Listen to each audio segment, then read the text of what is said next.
Michel, de quoi on parle? De quoi on parle? C'est la grande question. Ben, tu sais, présentement, c'est le printemps, au moment où on tourne cette vidéo, c'est le printemps. Le printemps, ça annonce ce qui s'en vient, ça annonce l'été, ça annonce quelque chose de positif. Et par les temps qui courent, on regarde ce qui s'en vient, puis on trouve, en tout cas moi, je trouve, je sais pas si c'était comme moi, mais je dis que ça va vite, que ça va très, très vite. On est un petit peu incertain, un petit peu insécure par rapport à ce qui s'en vient. Et le sentiment qu'on a, que l'assurance que moi j'ai, c'est que ce qui s'en vient, on ne pourra plus revenir comme avant. Il y a vraiment un changement important qui s'en vient. Et ça m'a beaucoup inspiré, en fait, animé pour le thème de la prochaine saison, qui est finalement Demain sera fait d'autre chose. Demain sera fait d'autre chose, mais quoi? On ne sait pas, on espère le meilleur. Puis avec les 5 pièces de la saison, les 5 pièces de l'abonnement, finalement, chaque personnage sur un mode, disons, plus personnel ou social ou politique, vraiment très, très large, chaque personnage va être dans une période de décision ou de conflit où ils devront prendre des actions par rapport à demain, par rapport à un demain meilleur, par rapport à eux comme citoyens et par conséquent nous-mêmes comme citoyens, qu'est-ce qu'on doit faire comme action, qu'est-ce qu'on doit poser pour que demain soit meilleur. Alors, c'est vraiment ça qui a guidé mes choix pour la prochaine saison.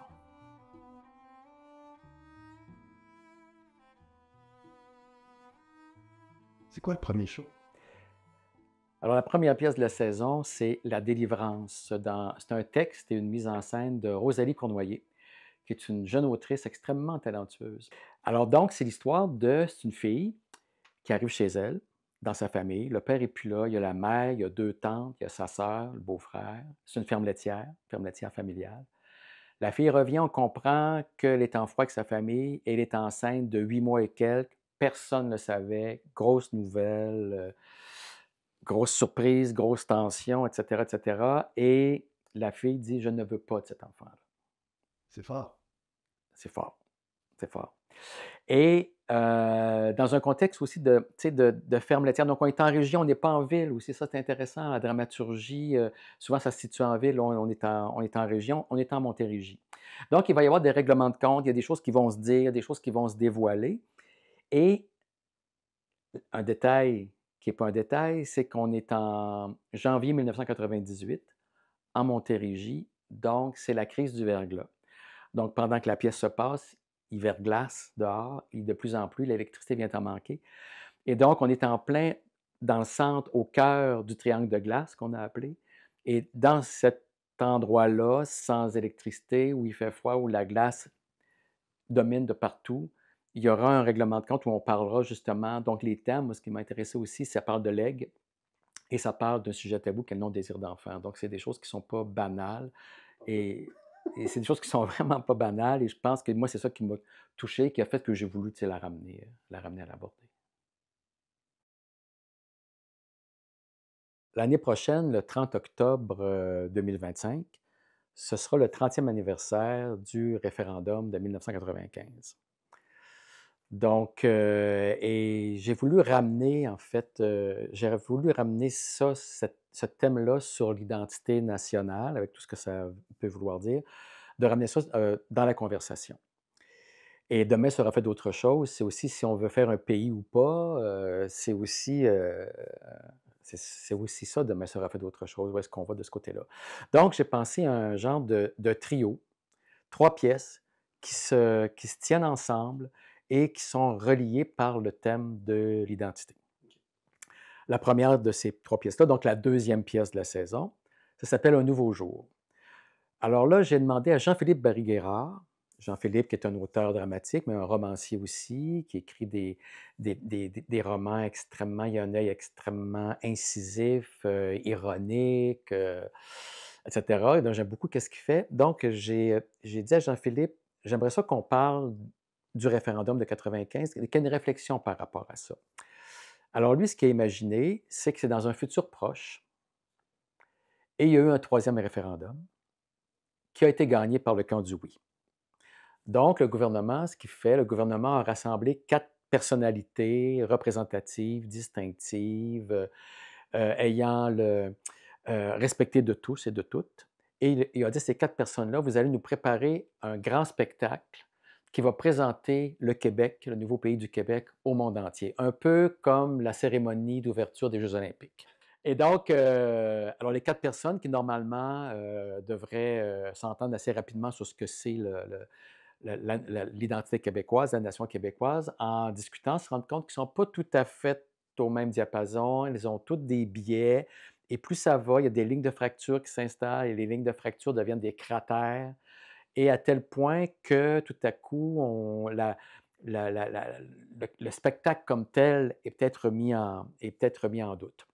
Alors, c'est une comédie politique, mais qui a une réflexion, parce que le rire, souvent, ça nous permet de réfléchir aux choses graves. Et la question que pose Jean-Philippe Berguérard est très importante, c'est-à-dire qu'au Québec, on sait qu'on est dans une société distincte, c'est évident, mais quand on vient pour la définir et que ça fasse l'affaire de tout le monde, on n'y arrive jamais.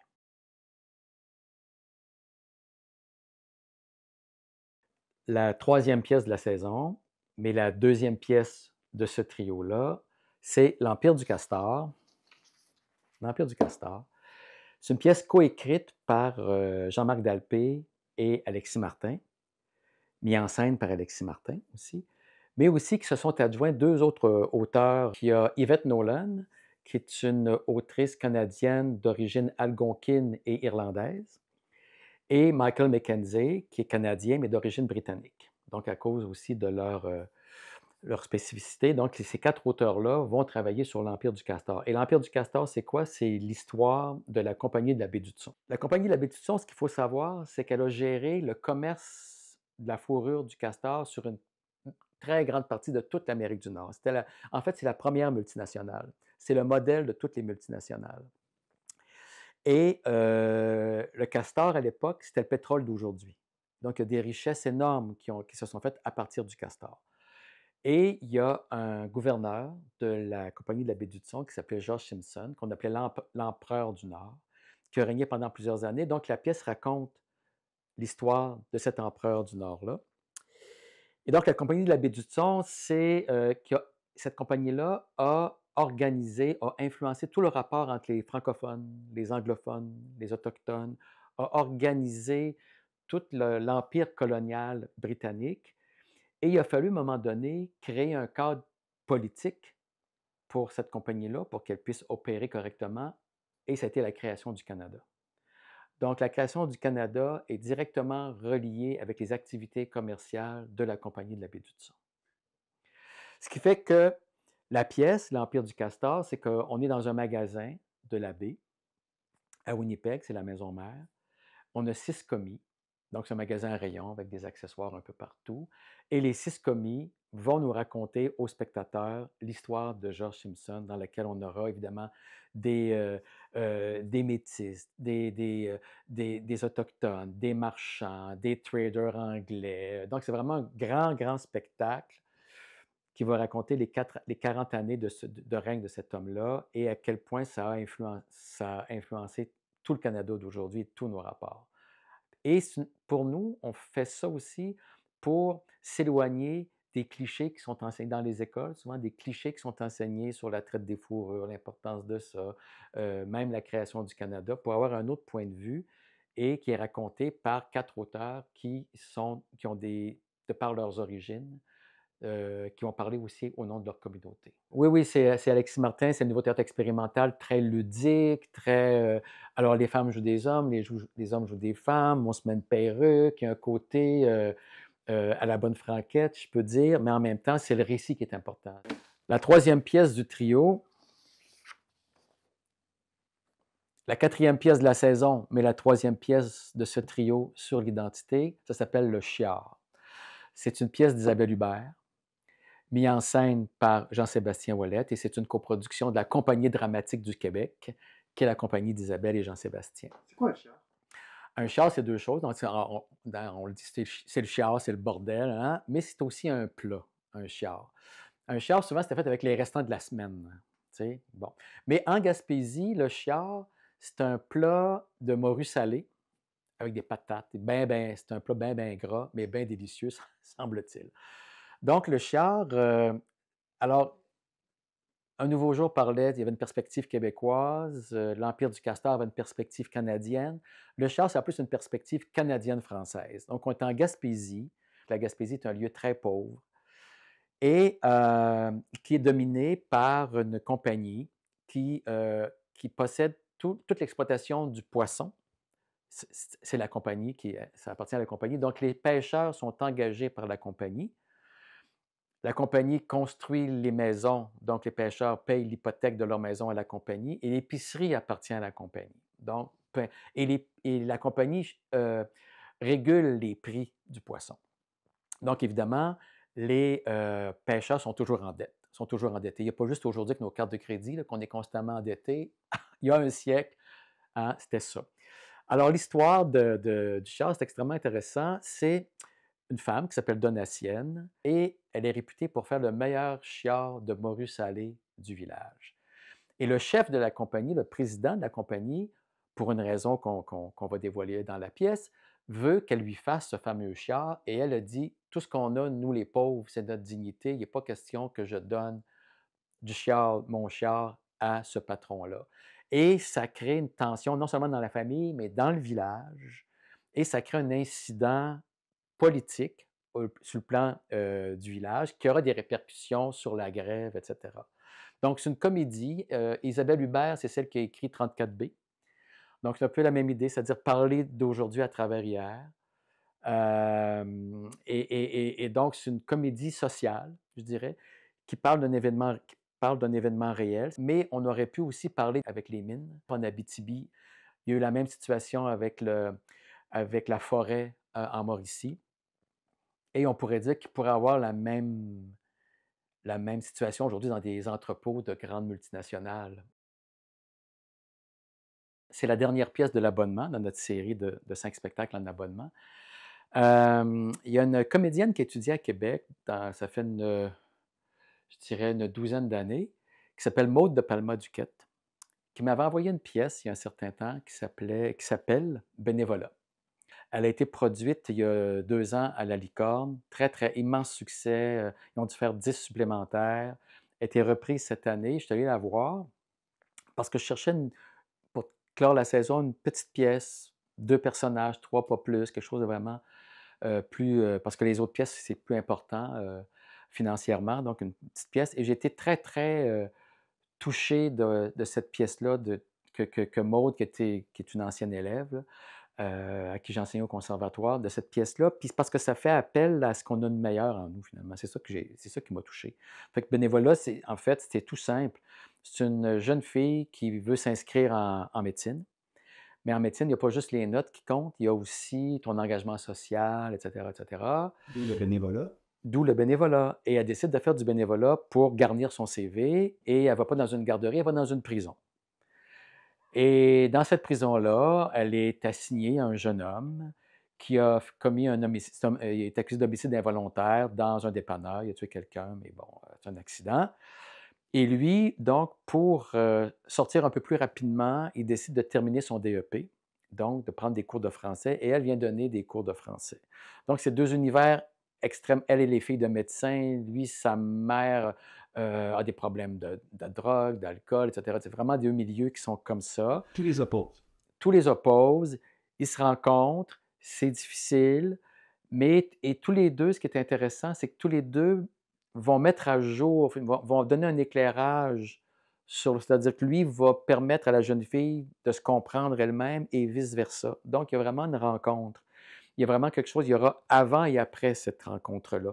C'est pas un happy end, c'est pas un truc américain, c'est vraiment où on se coltaille, on se chamaille, mais tout à coup, on se dit des vérités et on est touché. Les 2 personnages sont touchés par le drame de l'autre. Parce qu'elle aussi, même si elle vient d'un milieu privilégié, elle a son drame. Elle est hyper performante, très anxieuse, un père très exigeant, etc., etc. Lui, c'est autre chose. Donc, tous les 2 ont leur drame, tous les 2 ont leurs enjeux et tous les 2 vont développer une affection l'un pour l'autre. Et c'est vraiment une pièce qui nous appelle à écouter l'autre, à écouter la différence, à se dire que l'autre, c'est aussi moi, même s'il vient d'ailleurs, même s'il n'a pas le même parcours, même s'il ne parle pas comme moi. C'est ça que dit la pièce, et c'est pas pour rien que c'est un tel succès, c'est vraiment, et c'est une pièce d'une jeune compagnie qui s'appelle Le Tableau Noir, une compagnie montréalaise, donc de Maud de Palma-Duquette et mise en scène par Rosanne Derry.